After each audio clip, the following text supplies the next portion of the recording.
নমস্কাৰ, আশা কৰিছোঁ আপোনালোক সকলো কুশলে আছে।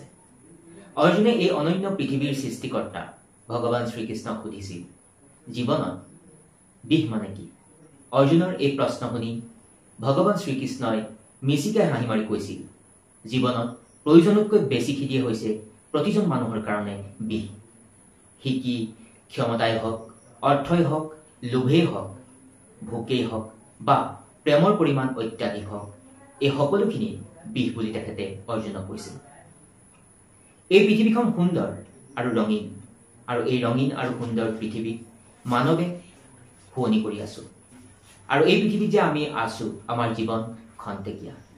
এই খন্তেকীয়া জীৱনত আমি যিখিনি পাইছো, আচলতে সেইখিনিক লৈ সন্তোষ হৈ নাথাকো।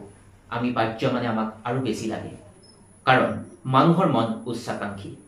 আপুনি মই আমি সকলোৱে যিখিনি জীৱনত লভিছো, সেইখিনিক লৈ কেতিয়াও আমি সন্তোষ নহওঁ। কষ্ট কৰি যিমানখিনি অৰ্জন কৰিছো, তাৰ বিপৰীতে আমি সকলোৱে বেছি বিচাৰো। আৰু যেতিয়া আমি সকলোৱে পোৱাখিনিক লৈ সন্তোষ নহওঁ আৰু বেছি বিচাৰিবলৈ যাওঁ, তেতিয়াই আচলতে জীৱনটো অথন্তৰ ঘটে। তেতিয়াই জীৱনটো নচলা টকাৰ দৰে হৈ পৰে। জীৱনত আমি যিখিনি পাইছো, সেইখিনিক লৈ যদি সন্তোষ হৈ আগবাঢ়ি যাব পাৰো, তেতিয়া আপুনি আপোনাৰ জীৱনৰ যি গতিপথ, সেই গতিপথক মসৃণভাৱে নিবলৈ আমি সক্ষম হওঁ। কিন্তু পোৱাখিনিক লৈ যদি সন্তোষ নাথাকি আমি যদি আৰু বেছি বিচাৰিবলৈ যাওঁ, তেতিয়াহ'লে আমাৰ জীৱনটোত ক'ৰবাত হয়তো আউল লাগিব।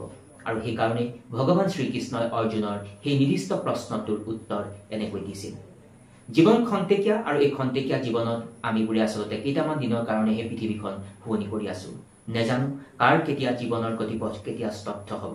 সেইটো কেৱল মাত্ৰ নিশ্চিত কৰিব পাৰে সৃষ্টিকৰ্তা ভগৱানে। গতিকে আমি সকলোৱে আমি আমাৰ কাৰ্যৰ ফলাফল অনুসৰি যিখিনি পাইছো, তাক লৈ সদায় সন্তোষ হৈ থাকিব লাগে। আৰু সেই ধৰণেৰে জীৱনৰ যি গতিপথ, সেই গতিপথক অগ্ৰসৰ কৰাবলৈ প্ৰয়াস কৰিব লাগে।